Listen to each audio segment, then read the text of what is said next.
check. Check one, check two. Whoop, whoop. Whoop. Main thing to do is just keep it close to your face.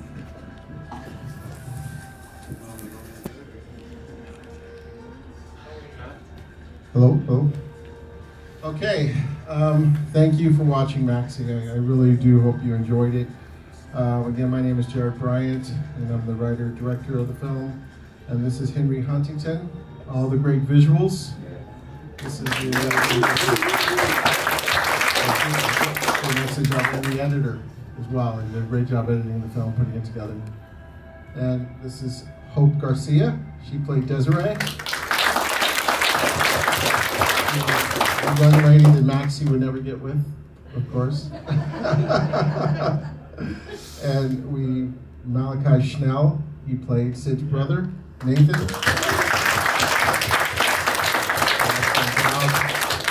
And then over at the end over there is Sofia Dumitru, who played Nancy.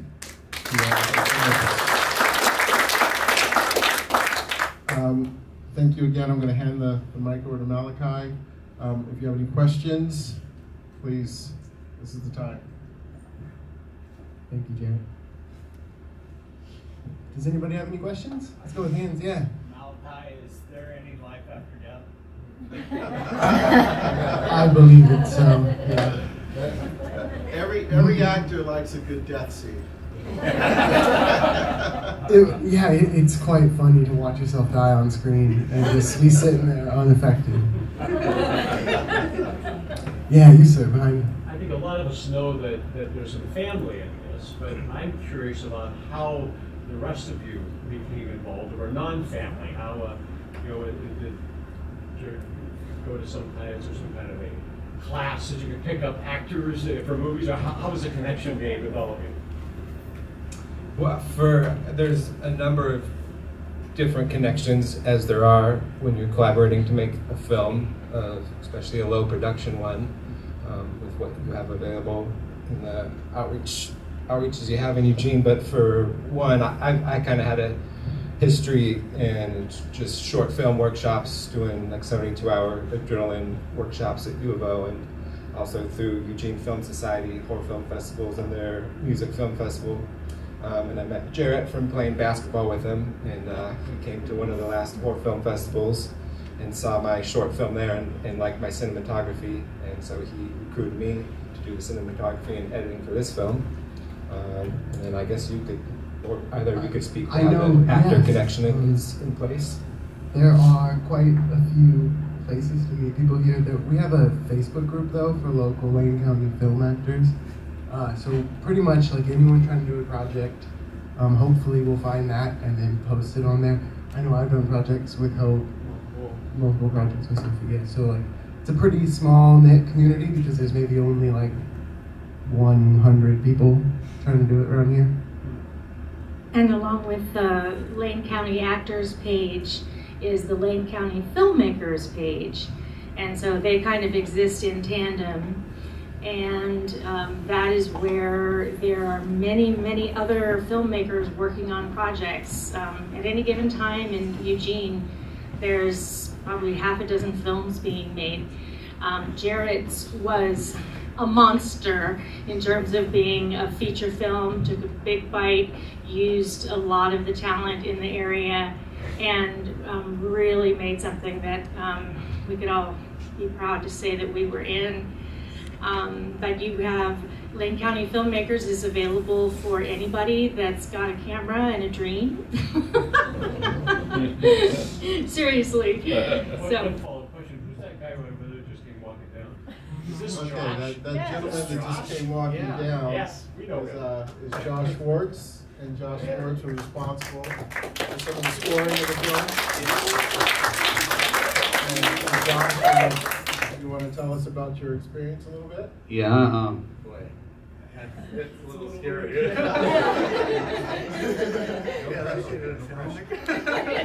really loud. Yeah, so it was many tries over to get the music into the film, but it was great fun. But yeah. I have to say I really enjoyed once I didn't know what Jarrett was going to bring me when he said he was getting music from you, and I really enjoyed editing to that scoring for those key pieces that you the row in.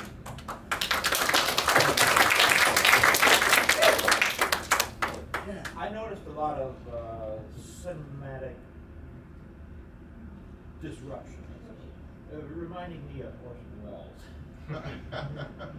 Oh, you mean with like jump takes and Yeah. Right.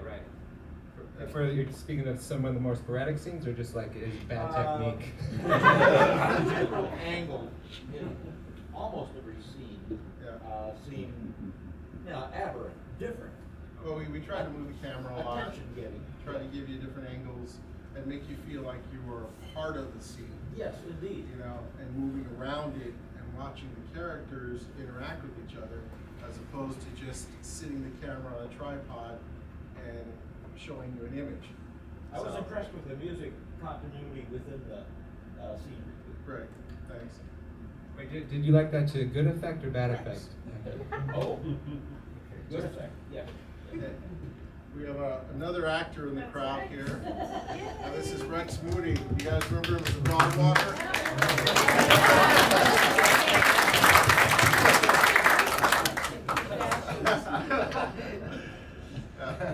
So it was important to give us just a bit of Eugene culture, right? The characters that walk around us every day, like Leonard, the guy that the Vietnam, that guy with the Nixon story and so forth. We see that every day here in town, or it lasted. It doesn't go away, and those people, of course, we're sad for them, and it's heartfelt and depressing at times, but they exist.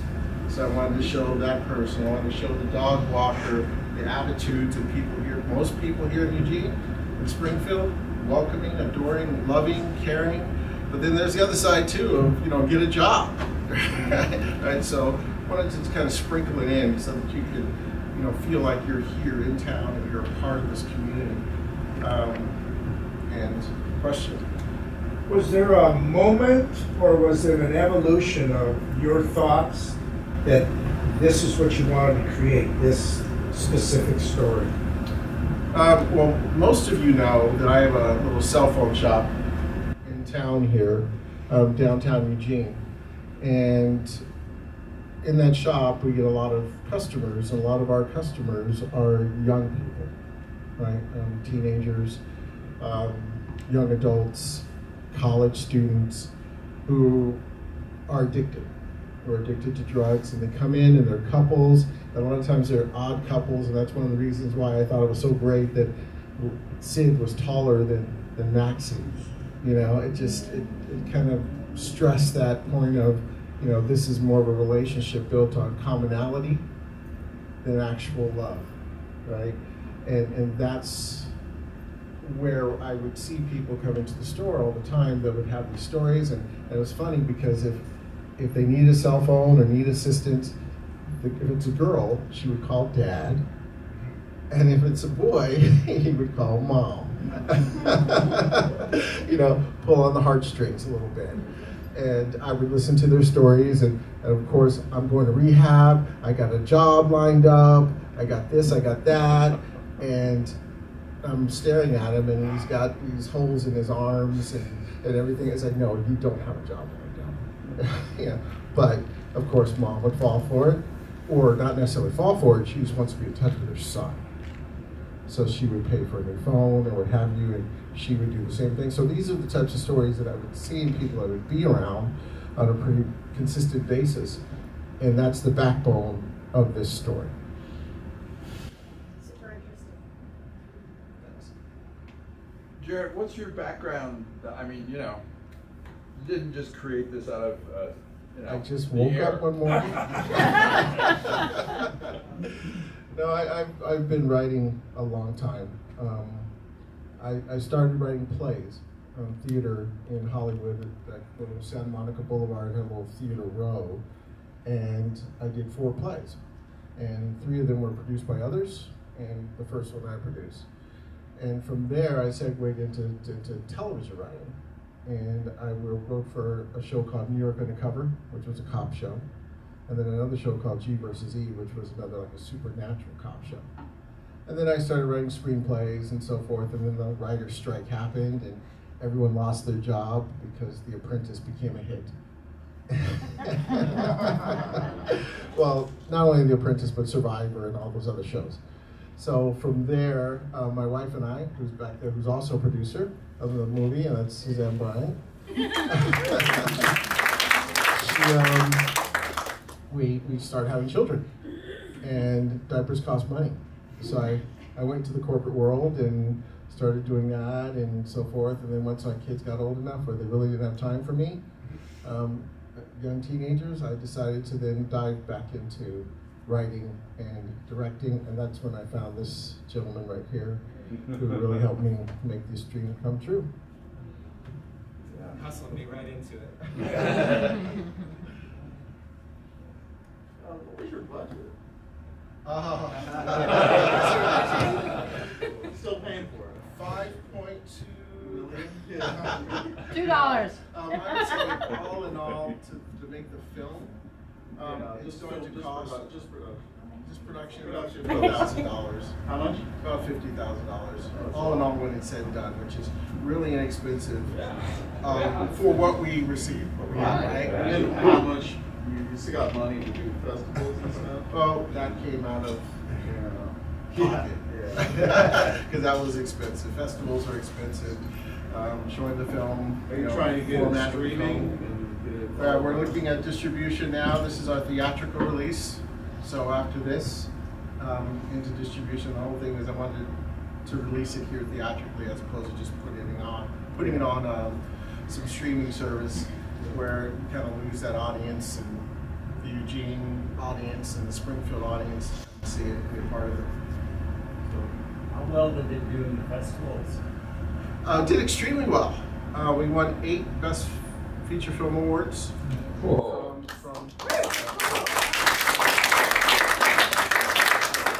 Sweden all the way to Canada to Los Angeles to Washington, Oregon. How many festivals did you go on? Oh man, we were selected for a lot, but I would say all in all we entered like 40 festivals. And we won 5 Best Actor awards for our leads. Liv, they couldn't be here. Maxie Miles is on the East Coast. He's in college, going to First College on the East Coast. And Liv couldn't be here tonight, but they were only 19 when we did this. You know, I mean, that's exceptional for 19-year-olds to pull off a film that they're in every single frame. They did a great job. I would like to thank you all for a significant event here. This is right what we need to be talking about. Thank you. You're welcome. I think so as well. Thank you very much for that. Yes. Well, I can say he must be a good director because I didn't even recognize my brother. You're right. That's right. Come on. Well, stand up at least. Let us acknowledge you. This was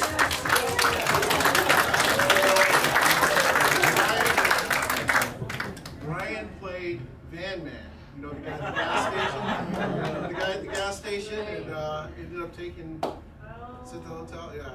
But if you didn't notice that look that he gave her, it was creepy, wasn't it? That little creepy smile. I was like, whoa, that's great. We got to keep that. You did a great job being creepy. Yes. It was great being creepy. Let's see if I'm missing some of those. Sophia, do you have anything you want to say before we wrap up? Just that I would say when we had a table read, there was about 22 of us around a big table upstairs in Market of Choice. And I literally had post-traumatic stress from the read-through of this script. It was so real. I've worked with homeless teens quite a bit, and I can tell you that this is so representative of what's really going on and what he put them through in the script. I was shocked. I hadn't seen anything like that stayed so close to the heart. There was nothing gratuitous. You were invested in the welfare of these kids and their kids. So it impacted everybody, you know, being a part of the project, I would say. Thank you, Sofia. Hope, I want to hear from Hope. All right. I don't know if this is. Oh, okay. I'm shy, man. It was a really fun yet intense experience on this set. Whenever Jarrett said action, I loved working with everybody. Everyone was super down to earth, super chill, super professional. But like I was saying, like whenever Jarrett said action, everybody slipped into that dark, tense character, and there's just that tension on set, which was nice. I was glad it was there because things were doing it right, but it was really fun.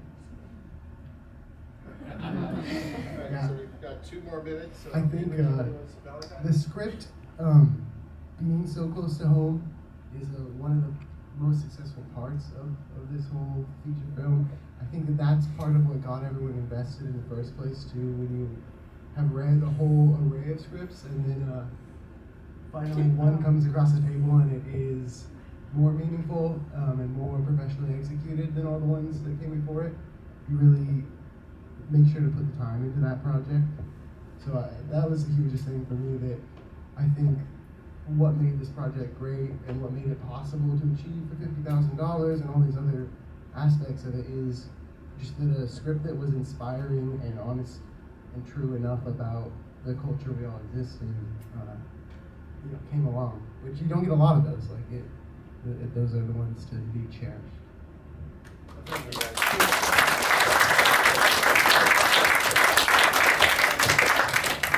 Thank you all for coming out tonight. We got to clear the theater for the next showing. Appreciate it.